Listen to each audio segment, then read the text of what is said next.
Hello friends, आज हम बनाएंगे उड़द की दाल की खिचड़ी।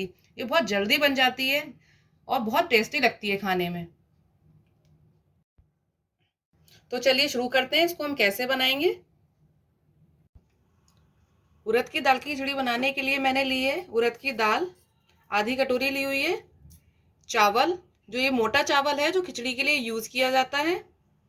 एक चुटकी हींग, देसी घी, नमक आप स्वाद अनुसार ले सकते हैं, मैंने 2.5 चम्मच लिया है।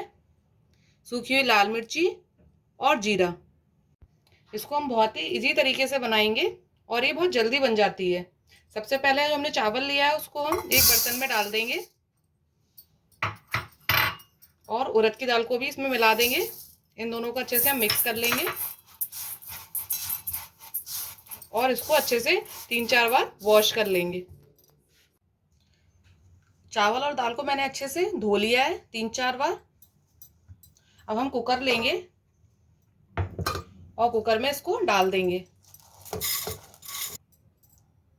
कुकर में डालने के बाद इसमें हम पानी डाल देंगे।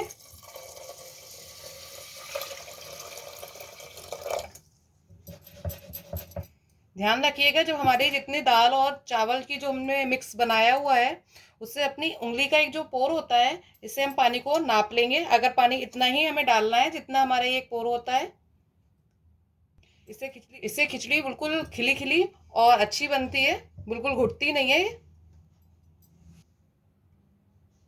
ये मैंने 2.5 चम्मच नमक लिया है, ये डाल देंगे। आप अपने स्वाद अनुसार डाल सकते हैं।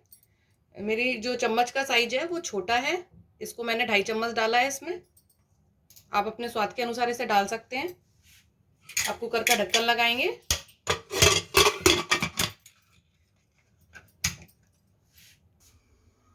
अब गैस को ऑन करके हमने अपने कुकर को गैस के ऊपर रख दिया है। अब इसमें हम 2 सीटियां आएंगी, उसके बाद हम गैस को बंद कर देंगे।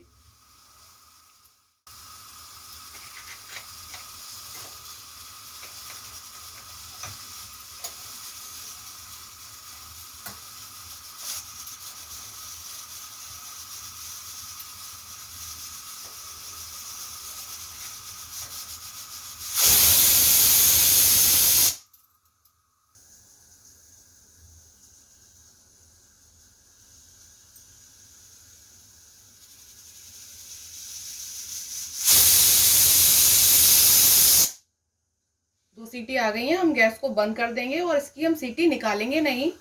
इसकी सीटी अपने आप निकलने देंगे जिससे अच्छे से खिली खिली बने। इसमें देसी घी डाल देंगे।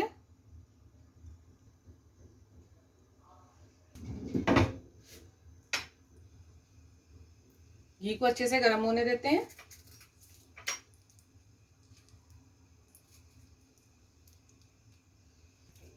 घी गर्म हो गया है, इसमें हम जीरा डाल देंगे। जीरे को अच्छे से भुनने देते हैं।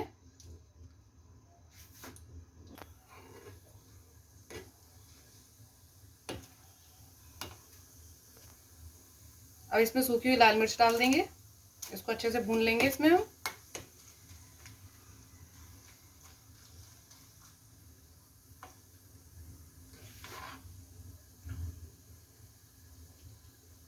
एक चुटकी हींग डाल देंगे।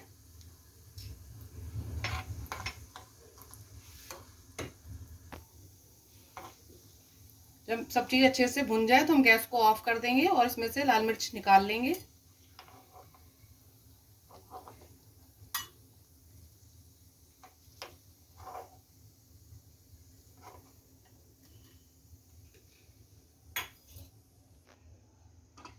कुकर को खोल के हम चेक करते हैं। देखिए कितनी अच्छे से खिचड़ी बन गई है। अब इसको हम अच्छे से चला लेंगे।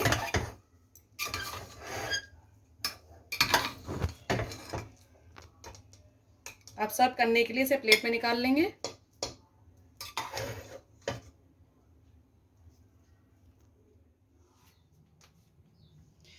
खिचड़ी सर्व करने के लिए बिल्कुल रेडी है। इसको हम हरी चटनी, पापड़, मूली, आम का अचार किसी के साथ भी सर्व कर सकते हैं।